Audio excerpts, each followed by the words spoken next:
Hello viewers, আসসালামু আলাইকুম। আশা করি সকলেই অনেক অনেক ভালো আছে। তো আজকে আমি আপনাদেরকে খুব দারুণ একটা ট্রিক শেখাবো। তো আমরা সাধারণত কম্পিউটার এবং ল্যাপটপ বন্ধ করার জন্য আমরা স্টার্ট বাটনে যাই। স্টার্ট বাটন থেকে আমরা পাওয়ারে ক্লিক করি, এখান থেকে আমরা শাট ডাউনে ক্লিক করি। তো অনেকেই বলে যে স্যার, এমন কোনো পদ্ধতি নাই যে পদ্ধতিতে আমরা মাউস দিয়ে ক্লিক করেই কম্পিউটার অফ করতে পারবো। তো হ্যাঁ বন্ধুরা, অবশ্যই আপনি নিজেই শাটডাউন বাটন তৈরি করে সেই বাটনের দ্বারা আপনি আপনার কম্পিউটারকে অফ করতে পারবেন।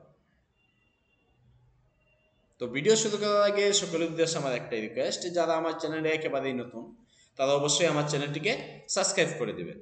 আর যারা ইতিমধ্যে সাবস্ক্রাইব করেছেন তাদের সকলকেই অসংখ্য অসংখ্য ধন্যবাদ। আর ভিডিওটি অবশ্যই শেষ পর্যন্ত দেখবেন এবং ভিডিও শেষে লাইক কমেন্ট করে নিজের মতামতটুকু জানিয়ে দেবেন। তো চলুন ভিডিও শুরু করা যাক। আমি আমার কম্পিউটারে এরকম একটা শাটডাউন বাটন তৈরি করে রেখেছি, যার উপরে মাউস দিয়ে ডবল ক্লিক করলেই আমার কম্পিউটারটি বন্ধ হয়ে যায়।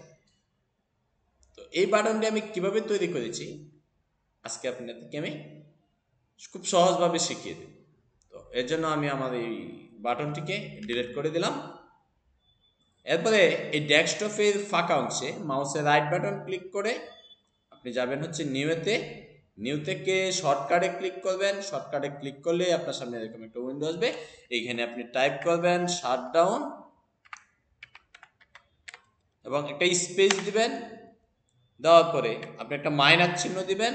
দেওয়ার পরে আপনি এস টাইপ করবেন, আর একটা স্পেস দিবেন, আর একটা মাইনাস চিহ্ন দিবেন এবং একটা টি প্রেস করবেন এবং আর একটা স্পেস দিবেন, একটা জিরো টাইপ করবেন। করার পরে আপনি নেক্সটে ক্লিক করবেন। করার পরে আপনি এখানে শাটডাউন নাম থাকবে, আপনি ফিনিশে ক্লিক করে দেন। ক্লিক করার সঙ্গে সঙ্গে দেখেন আপনার ডেস্কটপে একটা শাটডাউন বাটন চলে আসলো। এখন এর উপরে যদি আপনি মাউস দিয়ে ডবল ক্লিক করেন তাহলে আপনার কম্পিউটারটি শাটডাউন হয়ে যাবে। তো আমি চাচ্ছি কি এটাকে আইকনটা চেঞ্জ করে দেব, তাহলে অনেক সুন্দর দেখাবে। তো আইকন চেঞ্জ করার জন্য আপনাকে চলে যেতে হবে এই পয়েন্ট, মাউসের পয়েন্টার এই শাটডাউন বাটনের উপরে রেখে আপনাকে রাইট বাটন ক্লিক করতে হবে। এখান থেকে আপনাকে যেতে হবে হচ্ছে প্রপার্টিস।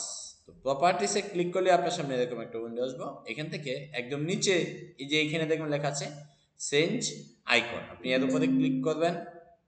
ক্লিক করলে আপনার সামনে এরকম আইকন আসবে। এখান থেকে আপনি এই বাটনটাকে সিলেক্ট করে ওকেতে ক্লিক করে দিবেন এবং অ্যাপ্লাই ক্লিক করে আবারও ওকেতে ক্লিক করে দেন। দেখেন আইকনটা পরিবর্তন হয়ে গেছে এবং দেখতেও বেশ। তো এখন যদি আপনি এই শাটডাউন বাটনের উপরে ডবল ক্লিক করেন তাহলে আপনার কম্পিউটারটি সঙ্গে সঙ্গেই বন্ধ হয়ে যাবে। তো আশা করি ভিডিওটি অনেক অনেক উপকারে আসবে। যদি ভিডিওটি বিন্দুময় উপকারে আসে তাহলে অবশ্যই রিকোয়েস্ট করব আমার চ্যানেলটিকে সাবস্ক্রাইব করে দেবে। তাহলে আজ এই পর্যন্তই। আগামীকাল আবারও দেখা হবে নতুন কোনো ভিডিওতে। সে পর্যন্ত ভালো থাকবেন, সুস্থ থাকবেন এবং সজল একাডেমির সাথেই থাকবেন। ধন্যবাদ সকলকে।